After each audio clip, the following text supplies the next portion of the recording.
Good afternoon, everyone. My name is Brian Strobin. I'm the Assistant Nurse Manager in the Emergency Room here at UC Davis Health. And I want to talk to you today about a quality improvement project initiated in the emergency room dealing with our team dynamics, our code gray response, and the reduction of workplace violence-associated injuries.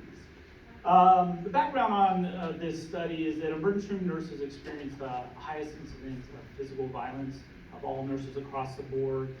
Studies show that ER nurse or ER staff experience a violent event approximately once every 2 months. Currently in the emergency room, we utilize a code gray or team response to deal with disruptive or combative patients. So that's kind of the background on it. The purpose of the study was to analyze and implement a very standard and structured team approach or a code gray approach to folks that display workplace violence in our department. We want to take a look at team dynamics, team lead roles, communication, plan of care for the patient as a best practice to reduce workplace violence.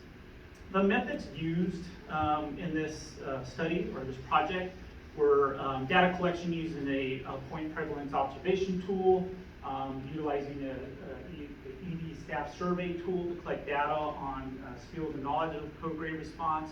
We also did data collection on IR, specifically looking at workplace violence incidents and injuries.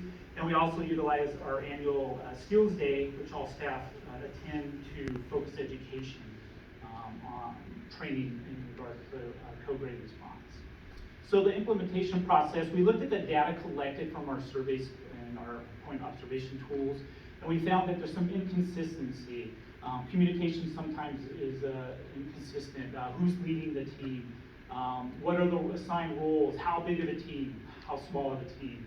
And so we focused our education during our skills day during 2021 and 2022 to team dynamics and code gray response. We used education, we used simulated training as well.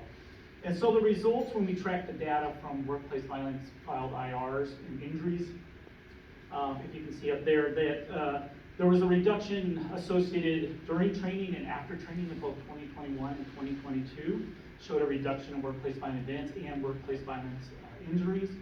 And so our findings were that 91% of all our staff completed training during 2021 and 92 completed the training during 2022. And again, it tends to show that there's a decrease during training and after training in workplace violence events and injuries. So conclusion and implications moving forward.